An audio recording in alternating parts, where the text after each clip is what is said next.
Saya hendak mengatakan kalau sekarang ya, anak perempuan ini banyak jadi korban medsos. Anak laki-laki banyak, korban game online.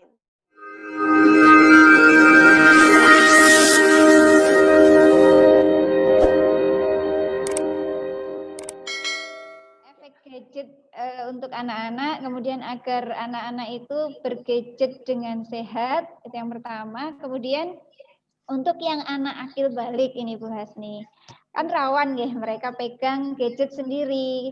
Bahkan karena pandemi ini orang tua rela membelikan HP masing-masing anak demi daring itu berjalan dengan lancar.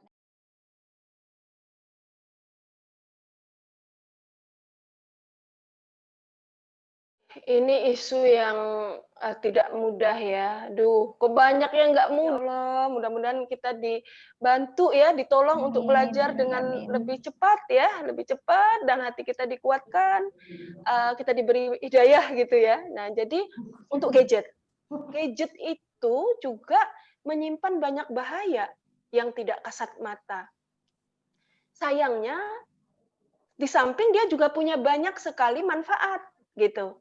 Nah, bahaya dan manfaatnya ini belum sempat dihayati anak, dipelajari dengan tenang, dia sudah bergadget, gitu. Dia sudah berselancar. Sehingga ada resiko-resiko yang agak panik kita mengatasinya, ya. Nah, bagi yang belum, Bu Hasni saran ya, sebelum kasih gadget, bicara dulu lah, sebulan gitu. Yang ngobrol pakai gadget kita sambil diskusi ya. Jadi Dek, gadget itu hanya boleh kita pakai kalau kita punya tujuan. Dan tujuan kita itu tujuan yang Allah suka, Allah seneng. Misalnya apa? Misalnya belajar Bunda, apalagi baca Quran, apalagi. Jadi masih kecil, dia masih bersih, dia belum. Tetapi dialog itu akan terus menguat. Akhirnya kelas 2 saya sepakat, boleh main game maksimal 2. Kalau mau 3, game yang satunya harus di-delete ya. Terus sampai sekarang saya masih bisa memantau dia, Dek main apa? Main game ini Bunda gitu. Ada 2 syarat, yang satu tidak ada unsur pornografi, yang kedua tidak ada unsur yang sarkastik ya. Mungkin kalau agresi itu agak sulit dihindari karena kan anak laki-laki pasti ada game perang-perangan ya, game ini, tetapi tidak sarkastik ya, tidak sampai yang horor gitu ya, itu jangan ya. Jadi kami mereview game itu bareng. Ini apa goalnya? Ini. Jadi dia boleh main game, tapi dia juga harus punya aktivitas non gadget. Ya, misalnya lomba apa, dia juga, "Nip, ada informasi apa?" "Bunda, ini ada lomba buat pantun." "Oh, kamu tertarik lomba buat pantun?" "Enggak tahu." Jadi kita ngobrol gitu ya, kita cerita. Yang non gadget mungkin dia suka beatbox gitu ya, dia beatbox. Oh, oke, kita lihat konten beatbox, terus latihan. Coba dikombinasikan dengan sholawat atau dengan nasyid. Jadinya gimana? Ya, adalah satu dua produk dia ya, saya upload di YouTube. Ya, generasi eh, Z ya, generasi Alpha, kalau anak ayah bunda nggak bisa lagi kita jauh-jauhkan, tetapi harus kita siapkan, gitu. Harus kita siapkan agar gadget itu menjadi sarana untuk mencapai tujuan.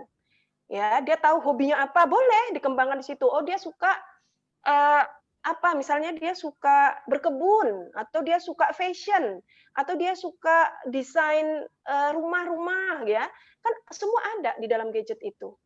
Sehingga dia bertujuan, oh kamu boleh, misalnya aku pengen Bunda punya kenalan apa ahli desain rumah gitu untuk anak kelas 5, kelas 6. Ya udah, coba berteman dengan dia, terus pelajari gimana ininya. Nah, memang tantangannya besar ya. Oke, untuk yang kelas kecil minimalkan pemakaian gadget, aktivitas non gadget harus didata. Kalaupun dia pakai gadget, sekali lagi intinya adalah sebenarnya nggak cuma gadget, semua sarana itu harus bertujuan. Karena agama mengajarkan kita begitu. Kalaupun dia pakai gadget, sekali lagi intinya adalah sebenarnya nggak cuma gadget, semua sarana itu harus bertujuan. Karena agama mengajarkan kita begitu. Semua adalah sarana untuk mencapai tujuan. Jangan sampai anak-anak udah tumbuh remaja, tapi dia nggak jelas. Sebenarnya dia kesana kemari itu tujuannya apa nggak tahu. Pokoknya cuman ikut aja. Orang bermedsos, bermedsos. Orang main game ini, main game ini. Orang TikTok, saya TikTok. Orang akhirnya anak kita nggak punya identitas walaupun ilmu agamanya banyak gitu ya. Nah, oke. Dialog ini yang dipentingkan. Saya hendak mengatakan kalau sekarang ya, anak perempuan ini banyak jadi korban medsos. Anak laki-laki banyak korban game online. Jadi kepada anak perempuan, tolong selesaikan dialog tentang medsos. Jangan asal dia bikin akun IG, akun apalagi Line, akun FB, akun podcast, akun TikTok gitu, tapi dia belum diajari risikonya. Berat ya. Kalau sampai mereka belum punya nilai yang kuat, mereka akan mabok dengan konten yang ada karena tidak terhindarkan deras. Dia belum punya identitas, dia belum punya kesetiaan terhadap nilai yang kokoh. Ini banyak sekali membuat anak-anak kita jadi nggak jelas gitu. Nah, jadi dialog karena risikonya bermedsos. Coba cari ya hasil-hasil, bacalah gitu. Searching deh gimana caranya. Ini karena waktunya sedikit ya, kapan-kapan boleh deh Bunda tambahkan. Yang anak laki-laki game. Nah, ajak dulu ngomong sebelum dia larut ya, di masa pandemi ini. Nak, boleh kamu bermain. Bunda juga tahu kok kamu perlu waktu bermain ya. Mabar juga boleh. Anak laki-laki saya beri waktu untuk mabar, main bareng teman. Tapi ini SMP loh ya. Kalau ini SD silahkan dimodifikasi. Waktunya lebih sedikit. Ya, anak SMP maksimal 2 jam di luar daring boleh. Tetap kontrol konten ya, kontrol dengan siapa bermain dan waktu atau berapa jam. Waktu sholat off. Nah, tetap kontrol konten ya, kontrol dengan siapa bermain dan waktu atau berapa jam. Waktu sholat off. Nah, jadi dia kalau sudah azan gitu, walaupun dia lagi mabar, dia bilang sama teman-temannya, apa namanya, Cah gitu ya, Cah, anu yuk, apa istilahnya itu, menyerah yuk. Kan mabar itu kan main lawannya kan nggak ketahuan kan, orang mana kan, menyerah yuk. Ngopo ini kok menyerah meh zuhur. Kalau diteruskan menang, nanti kita nggak sholat gitu loh. Maksudnya nggak ke masjid. Jadi saya bangga gitu dengan kalimat dia. Nip tadi makasih ya kamu udah punya ide menyerah untuk sholat gitu, untuk mengajak temanmu tetap ke masjid gitu loh. Oh iya Bunda, aku pegang kok itu. Karena itu kami sepakati. Ya, jadi dia main tapi tidak sampai kehilangan kendali. Oke ya, jadi yang kayak gitu itu maksud saya coba di checklist apa aja yang perlu didiskusikan sehingga anak tahu dia itu bukan dilarang-larang, bukan dimarah-marah, bukan dibatas-batas, tapi karena kita sayang, ya, karena kita ingin dia bisa sehat, dia tidak terkena resiko kesehatan fisik, ya. Nah, termasuk mata, anak saya sampai sekarang nih masih sering saya tegur karena dia kalau pegang gadget tuh jaraknya kurang dari yang sehat kan 30 cm ya, jauh gitu ya 30 cm, tapi udah segini, ya. Karena sudah bicara, maka saya nggak marah-marah kalau ngomong ini itu cuma bilang, Nip, jarak mata, seret dia jauhin. Nah, kemudian yang kedua, saya tidak ingin anak-anak bergadget sambil tidur. Ngomongnya harus baik-baik. Kenapa nggak boleh? Layar harus paralel dengan mata. Seperti ini resikonya apa?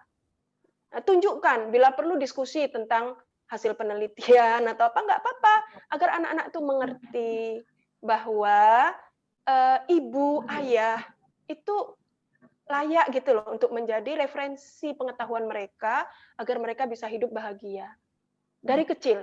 Karena nanti remaja dia akan punya lingkungan sosial yang lebih. Nah, udah sedikit lagi waktu kita ngomong kalau seperti itu ya. Karena itu suasana ngobrolnya juga diciptakan senyaman mungkin. Bangun suasana yang ini. Saya titip ya sama para ayah ya. Ayah klaim bahwa kita harus melindungi keluarga kita layak memimpin keluarga kita, ya, rangkul keluarga kita untuk terlindungi, gitu, ya. Nah, ini termasuk resiko-resiko ini kita atur. Bu Asih kalau udah terlanjur gimana? Ya emang kalau udah terlanjur effort-nya lebih besar, nah, tapi tetap harus kita lakukan, ya. Sama caranya, rangkul, sadari bersama, jangan anggap hanya anak yang bermasalah, tapi sebutlah ini sebagai masalah keluarga. Nah, Bunda sedih kalau karena bergadget kamu jadi rugi kesehatannya, ya. kemudian ini apa aja sebut. Gimana ya caranya ya? Yuk kita atur lagi yuk. Maaf ya kalau selama ini Bunda kurang banyak memberikan atau kurang banyak mendengarkan atau mengarahkan gitu ya. Yuk sekarang kita mulai. Tapi ingat ya, beri kesempatan anak untuk menyampaikan juga unek-uneknya.